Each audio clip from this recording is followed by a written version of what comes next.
Am I the asshole? For telling my wife that she will have to wait to go back to work even with our agreement?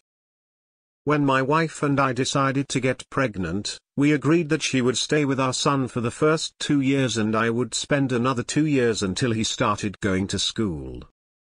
My son, due to birth problems, was born with health problems, and because of this, there is a higher cost with doctors, exams, medicines, and even with the health plan, we still have a lot of expenses. When my wife took maternity leave, we earned the same salary, and this salary would be enough to have a comfortable life with a child, but with our son's healthcare costs it would be completely unfeasible. We currently have good financial conditions because I got promotions that increased, and it is possible to have a comfortable life and provide all the healthcare for our son. Our son is 1.5 years and we sat down to talk about these plans. She said she talked to the company and they were willing to hire her again under the same conditions, and that we would have to plan financially for me to stay at home.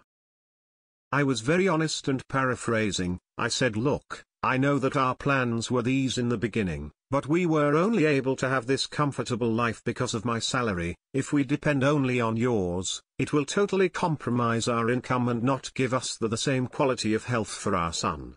I'm sorry, but you being the sole provider in the house is not possible, and I'm not going to do this with our son.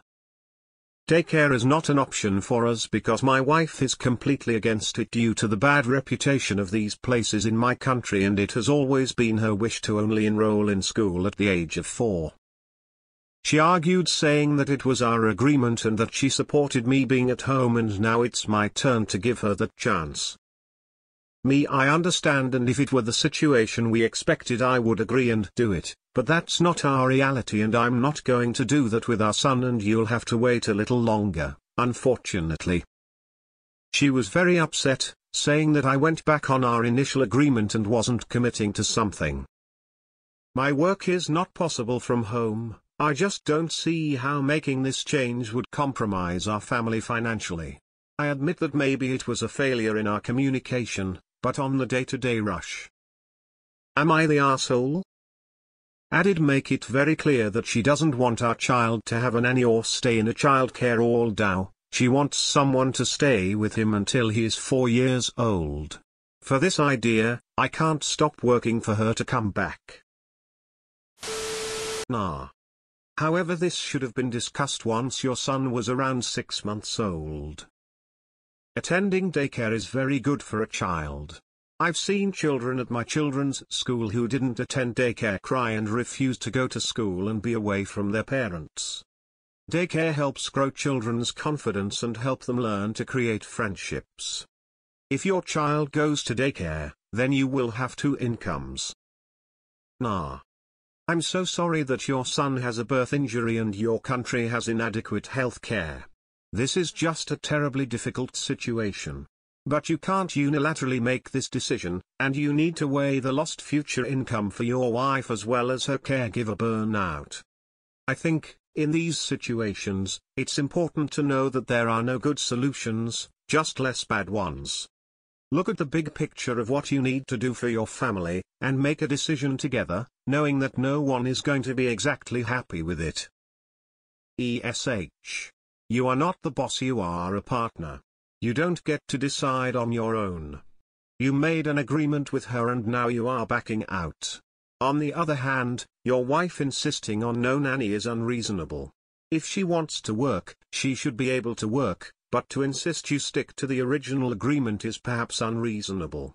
The two of you need to take a step back and talk about what you want out of your life together and make decisions based on that vision, not whether there was an agreement, or whether a nanny is a good idea or a bad one. Nah, but this is more than just something logical. It's a sacrifice on her part. It's almost always the mother sacrificing for the family and almost never the father. What are you going to sacrifice? How are you going to acknowledge your wife's sacrifice? I see her side. She sacrificed her career and another 2 years she won't have the job, or the gap in experience will make it hard to find another job. No one is exploring option B. You let her work and one or both of you take a side hustle for extra income. This should be short-term as she will catch up on income. See this from her POF. It must be very frustrating for her that you're going back on what you agreed and throwing finances at her as a reason for you to not look after your child. Look at alternatives to a nursery if she's so against them. What about a nanny who can give your child consistent one-to-one care? You got promotions or pay raises because you worked. She could not earn them when she was not working. Her pay will always stay much lower than yours if she continues to stay home with the JID. That will affect her entire financial future. Please bear this in mind when deciding about y'all's options. Maybe both work 3 days a week. Compromise. Being a SOP is not a financial smart decision for future financial reasons. And you waited 1.5 years after your child was born to have this conversation? Look, there's nah. But your guys' communication needs work. You should have been discussing this from day one when your child had health problems. Now these things happen and it's really hard. Neither side is wrong. I was like your wife, nobody but family watched my son until he started preschool. It was so hard to drop him at the school with strangers. I cried for like 3 days. I wish I would have let myself get used to it by hiring a sitter once in a while. Maybe you could start with a few date nights and see if she gets comfortable with it. You may be able to provide for your son, but if you don't address your wife's resentment, it's the start of your marriage breaking down.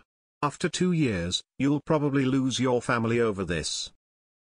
You're the asshole. It doesn't sound like a discussion at all. You sat down and told her what's. You made a decision without involving her at all. That's shitty and not a way to treat your partner. You should have come to her and told her your worries about finances and then made a decision together. You could have told her your feelings on staying with your income and asked how she felt. You may even have been able to work out a way she could go back to work, but you closed off any discussion. Shit way to treat your wife, buddy. The only thing that makes you an asshole is how you are turning the conversation into more of a competitive argument by consistently saying, I instead of, we. You're putting a lot of emphasis on what you won't do, instead of what both of you can and cannot do as a team. Y'all can't get on the same page when you talk like that. ESH. A deal was made and now it is being broken. You two need to sit down and work it out, and someone is going to have to compromise. You're right not to want to negatively impact your son's health, but it appears you didn't really give her a chance to try and find a different solution. You just set the terms and want her to be happy with it. You're the asshole. You've gotten promotions because your wife stayed at home and enabled you to do that. It's her turn. This is how so many women get sidelined. Time for you to get a side hustle if you want to continue to live in the way you've gotten accustomed to. Info: have you looked into hiring an au pair or a nanny so you don't have to enroll your son in daycare? If the two of you are working, it should be possible to pay for. Ask her what she is willing to go without. You're the asshole. You knew this was 1.5 years ago yet made no plans, build up savings, etc. You decided your own that your wife can't go back to work, and you decided on your own that you get to give permission. You don't sound like you ever really believed you would have to go on leave for 2 years. You agreed BC got you what you wanted in the short term. Man. If you had roughly the same income when you were both working, that means y'all made it work at first, then you had the opportunity to improve your income over the past 1.5 years. Your agreement was that your wife also have this opportunity versus waiting 4 full years without being employed at all. Are you telling me there are no other concessions you can make, aside from your child's health, to allow her the chance to work and improve her salary, as you had agreed? A gentle "you're the asshole" from me. Did you sit down with her first before you made this decision and talk with her about how to manage finances on her reduced income? Or did you just make the decision without a discussion? If the latter,